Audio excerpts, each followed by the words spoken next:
Happy birthday, USPA. Yeah, it's a great day, great year, 65. 65 years old. It's Bill Booth's the same age, I noticed. We were talking to him. Is that right? Yeah. So you guys have a golden parachute over here too?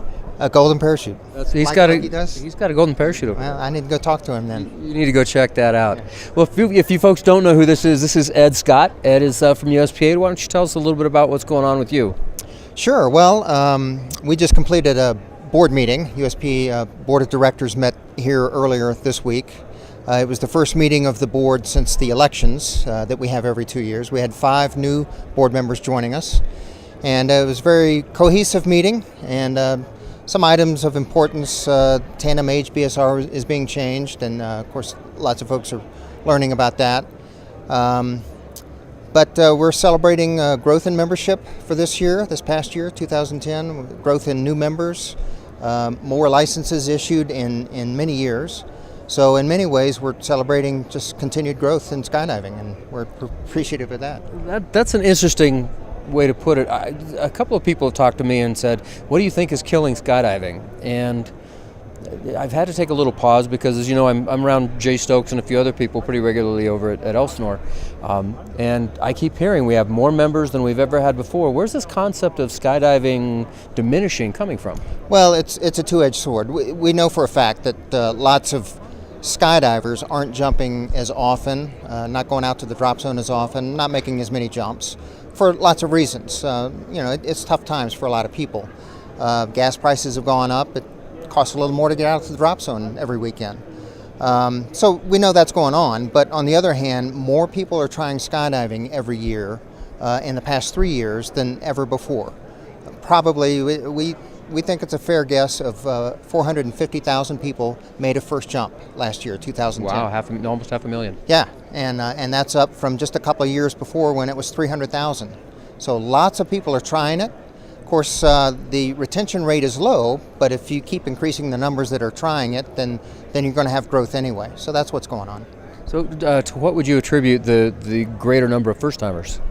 A variety of factors. The staycation is what a lot of drop zones are talking about. They see people coming out that have probably deferred a Disneyland trip or a vacation to the Bahamas or a ski trip or something, but they're looking for something closer to home, and they found the drop zone, so they bring the family out or they bring a group out and they make a jump. So certainly that's at work.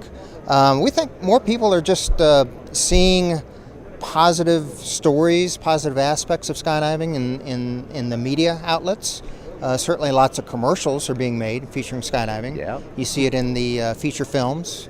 We're engaged in an effort to get more of the hometown media outlets to report on the medal winners, the 100 medal winners or so that come out of our nationals. Their local paper and radio station and TV station learn about them from us. And they're hungry for news, and especially for the hometown boy or girl that done good, became a national champion. So they call us back. They want photos, they want videos, they want interviews with the medal winners, and we facilitate all of that as well. So there's lots of local positive news about skydiving. And, my theory is there's only a percentage of people that ever want to make a skydive, but they defer it for years, and then something triggers them to finally pick up the phone or jump on and Google skydiving and find out where to go. And my theory is that it's finally just an article or a local TV spot or something, and they say, you know what, I've always wanted to do that, I'm going to go do it.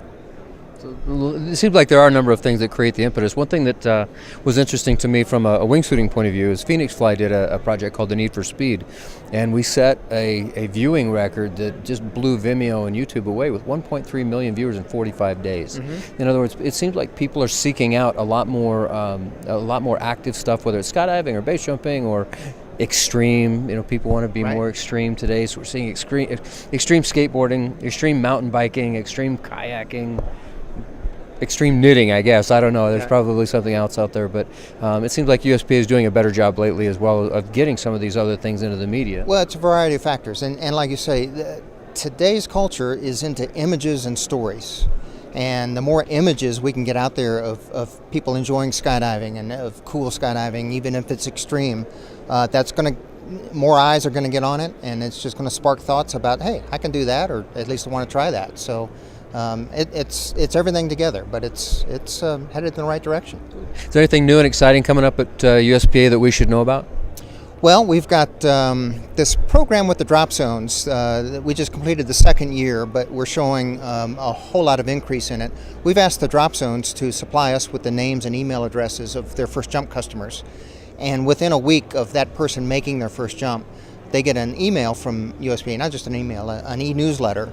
And it gives them these stories of people that describe how skydiving enhanced their life. And a variety of stories, as you can imagine. And we congratulate them on finding our sport and trying it. We urge them to check out these stories of other people who just went to the drop zone to make one jump, they thought, and ended up becoming a skydiver. So we're trying to get them back out to the drop zone that they made their jump at. We contacted 13,000 people last year, and that number is going to increase this year as well. So it's just a second reach out to these people that the drop zones just aren't able to do. They know they should, but they're busy and they often don't. So we're just going to increase the number of times we can reach out to those people who already have an affinity for skydiving, and we're going to say, hey, you checked us out, we know you loved it, come on back and try it again, or check further, and because it might be something for you. Sounds like you got some good stuff going on. Yeah, we think so. Well, if nothing else, it's the 65th birthday at USPA. So if you're here at PIA, come on down and grab yourself a little bit of birthday cake. And if you're not here at PIA, be sure to check out the USPA.org website, see what's going on. By the way, the new sim I saw is ready for download. So you got to have the new sim if you're a student, and there's a lot of resource there you might not be aware of. Also, sign up for the USPA Professionals newsletter. Yep. Right? Yep. Another thing folks want to get. And as of today, if you've got an iPhone, we've got a sim app. There's an app for that. Just search USPA sim, and you'll get the sim as an app on your iPhone. And the cost for that is? It's free. Free, Yeah. all right. And Free. We like free. Droids coming later. Awesome. Well, folks, you heard it first from Ed Scott from USPA. Check you out later.